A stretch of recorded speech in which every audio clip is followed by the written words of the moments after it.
हे friends, मैं Lakshmi LPS academy journey to excellence में आपका बहुत स्वागत करते हूँ। आज हम लोग पढ़ेंगे एशिया की इम्पोर्टेंट रिवर्स, महत्वपूर्ण नदियां पढ़ेंगे। और मैं आपसे रिक्वेस्ट कर रही हूँ कि इस वीडियो को देखने से पहले आप इसका पहला पार्ट भी देख लीजिए, जरूरी है। तो चलिए स्टार्ट करते हैं। और हाँ, लिंक आपको मिल जाएगा डिस्क्रिप्शन बॉक्स में। चलिए, मैप तैयार है तो चलिए सबसे पहले हम नदियों को देखते हैं। सबसे पहले देखते हैं हम ओब नदी। ओब नदी निकलती कहाँ से है? देखिए, ओब नदी अल्ताई माउंटेन से उद्गम हो रहा है। इसका कारा सागर में अपना मुहाना बनाती है। इससे पहले वाले वीडियो में मैंने सबका लोकेशन दिखाया है, कारा सागर, लैपटॉप सागर, व्हाइट सागर, ठीक है, इन सबका दिखाया है, तो आप जरूर देखिएगा। ओब नदी अल्ताई से निकलती है, कारा में मुहाना बनाती है। इसकी सहायक है एटिस नदी। कौन सी सहायक है? एटिस नदी। देखिए एक बार, ये रही आपकी ओब नदी, ये रहा अल्ताई माउंटेन, और ये रहा आपका कारा सागर। कोई दिक्कत नहीं है ना। और इसकी जो सहायक नदी है ये रही एटिस नदी। ओके, लोकेशन दिखा आपको। चलिए नेक्स्ट पे आ जाइए। फिर आता है येंसी नदी। येंसी नदी शियान माउंटेन से उद्गम होता है। शियान माउंटेन रशिया में है। और अंगारा नदी जो इसकी सहायक नदी है, अंगारा, वो निकलती है बैकाल से। ठीक है, तो बैकाल झील विश्व का सबसे गहरा झील है, बैकाल, जो कि रशिया में है। तो रशिया से निकलती इसकी सहायक नदी, नाम है अंगारा। देखिए लोकेशन एक बार। ओके, ये रही आपकी एनसी नदी, ये रहा आपका शियान माउंटेन जो कि रशिया में है, और ये रही आपकी अंगारा नदी, ये रहा बैकाल।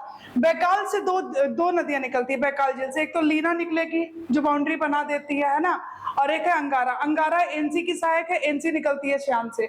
तो हमने ओब नदी देखा जो कि अल्ताई से निकलती है और कारा सागर में अपना जल गिराती है। एटिस नदी इसकी सहायक है। और फिर हमने एनसी नदी देखा, शियान माउंटेन से निकलती है, रशिया से। रशिया में शियान माउंटेन, और इसी की सहायक नदी है अंगारा नदी जो कि निकलती है बैकाल झील से। कोई दिक्कत नहीं यहाँ तक ना। चलो आगे बढ़ते हैं।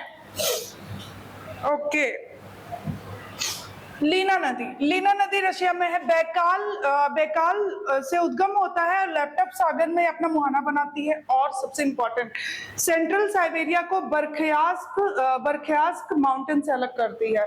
सेंट्रल साइबेरिया को बरख्यास्क, तो ये रहा आपका बरख्यास्क माउंटेन, इसको सेंट्रल साइबेरिया से अलग करती है। ये आपकी लीना नदी, और ये रहा आपका बैकाल झील। ओके, विश्व का सबसे गहरा झील है ये बैकाल।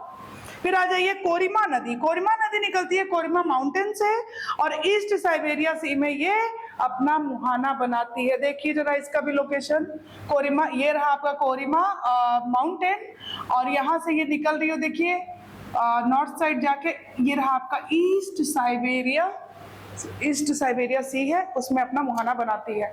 यहाँ तक कोई दिक्कत नहीं है ना, पता है। चलो आगे बढ़ते हैं। नेक्स्ट है अमूर नदी, बहुत इंपॉर्टेंट है अमूर नदी। सारे ही इंपॉर्टेंट है, ये भी इंपॉर्टेंट है।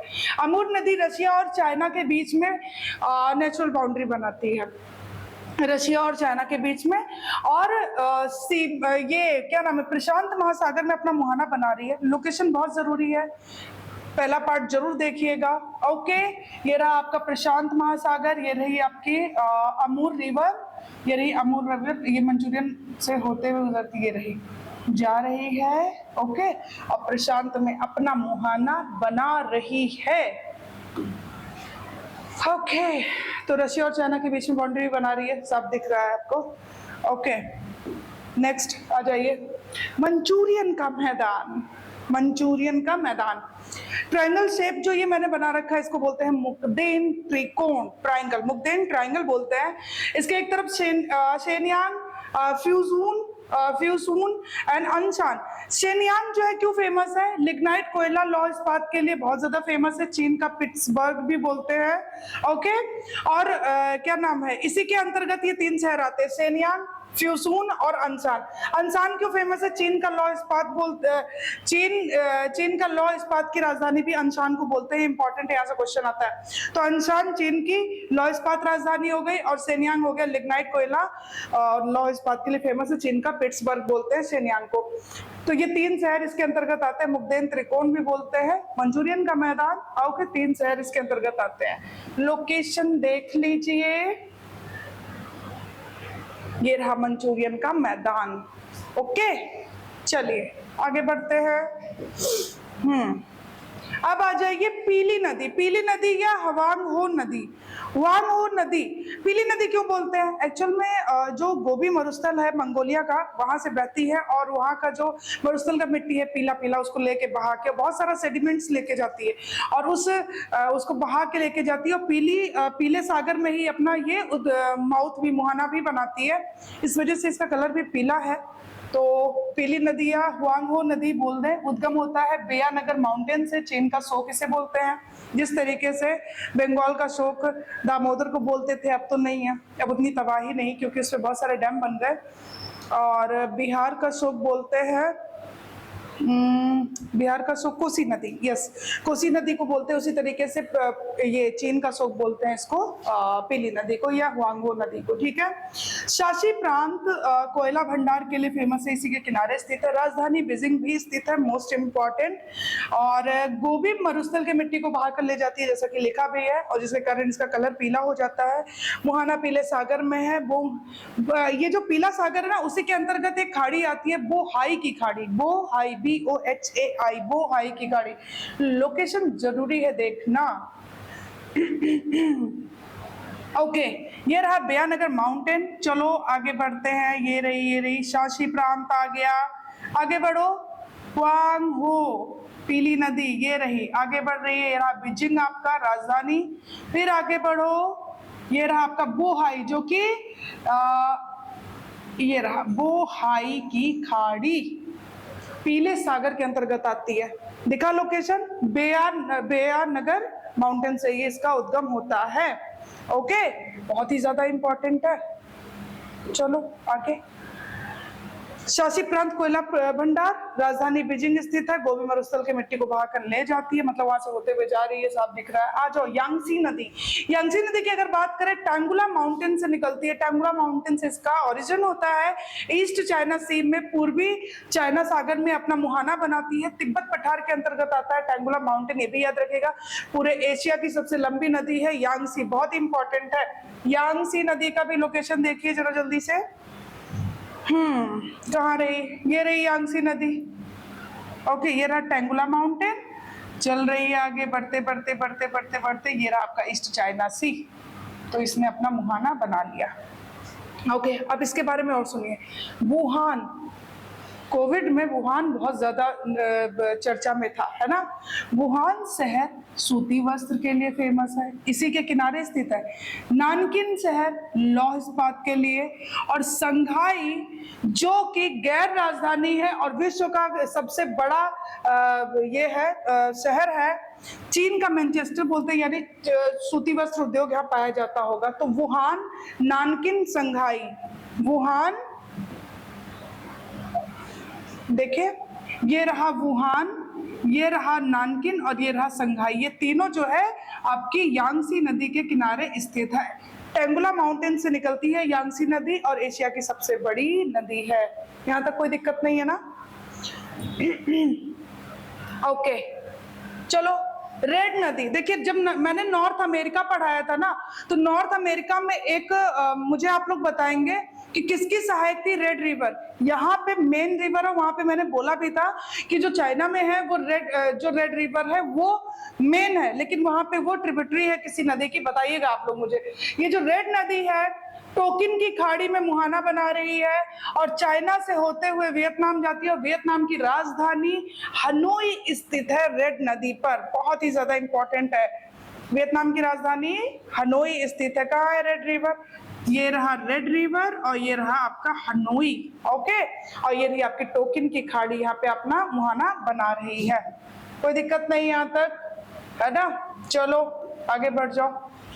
मेकांग नदी, मोस्ट इंपॉर्टेंट। मेकांग नदी साउथ ईस्ट एशिया की, दक्षिण पूर्व एशिया की सबसे लंबी नदी है। चाइना, म्यांमार, लाओस और कंबोडिया के बीच में सीमा बनाते हुए वियतनाम पहुंचती है। इसका जो बेसिन है ना, वो चावल की कृषि के लिए एक्सक्यूज मी, चावल की कृषि के लिए फेमस है और इसका आर्थिक और सांस्कृतिक महत्व भी, इसीलिए इसे दक्षिण पूर्व एशिया की गंगा बोलते हैं। ओके, जैसा कि यहाँ पे लिखा भी है। कंबोडिया की कैपिटल फोम पेन, अब इसे जो प्रोनाउंस करना आप कर लीजिए, जो बोलना है, फोम पेन अवस्थित है कंबोडिया की राजधानी, और वियतनाम का शहर है हो चिन मिन। क्या है? हो चिन मिन। ये बंदरगाह है और जलयान, सूती वस्त्र और खाद्य प्रसंस्करण के लिए, तो ये भी बहुत फेमस है, जो कि इसी नदी के किनारे है। तो वियतनाम का, अब इसका लोकेशन देखते हैं मेकांग का। ये रही मेकांग, ये रहा फोम जो मैंने बोला कंबोडिया का, और ये रहा आपका हो चिन मिन। ये क्या है? बंदरगाह है, ठीक है, और ये वियतनाम का सिटी है और बंदरगाह है। चलो आगे।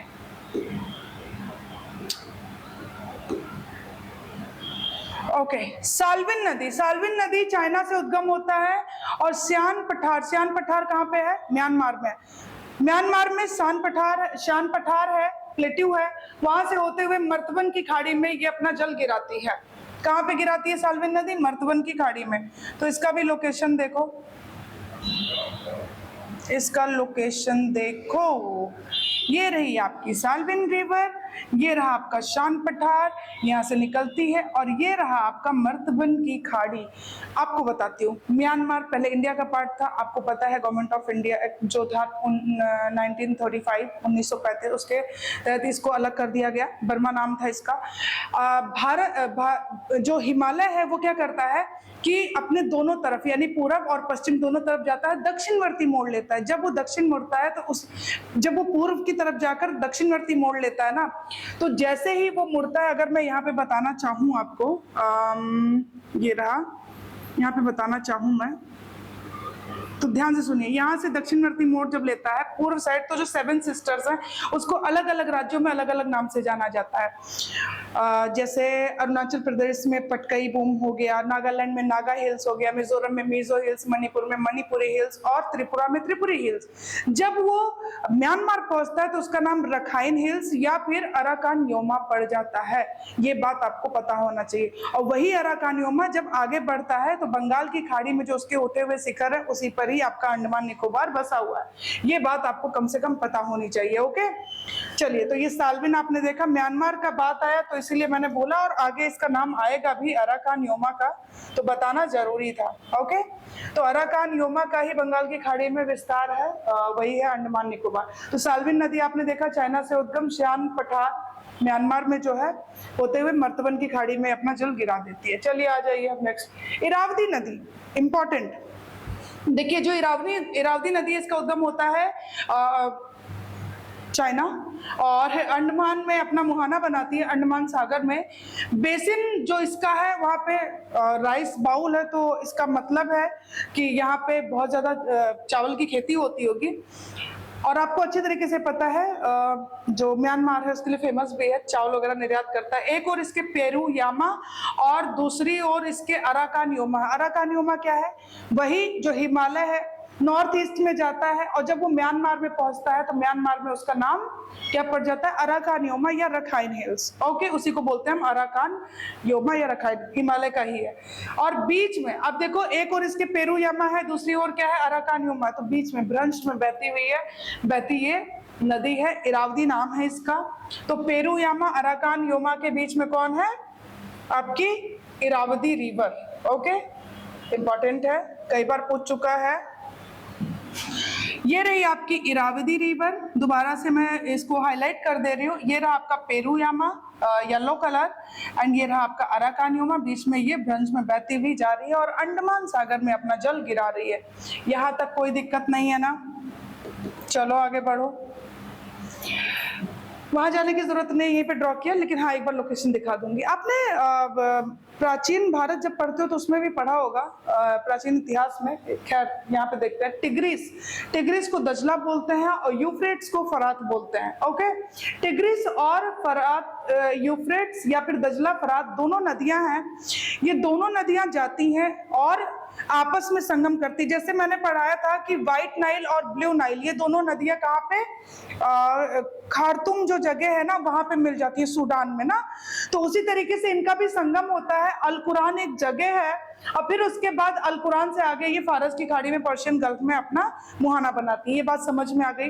इसके बीच का दो मतलब दो पानियों के बीच का जो क्षेत्र होता है बहुत ही ज्यादा अच्छा होता है खेती वगैरह के लिए। तो इसको मेसोपोटामिया का मैदान कहते हैं और यहाँ खजूर की खेती होती है और अपने जीवन निर्वाह के लिए यहाँ पे कृषि का किया जाता है। अनाज का भी, जैसे गेहूं हो गया, चावल हो गया, है ना। ओके, तो ये समझ में आ गया। अभी मैं लोकेशन दिखाती हूँ आपको। फिर आता है अमुदरिया और सिरदरिया।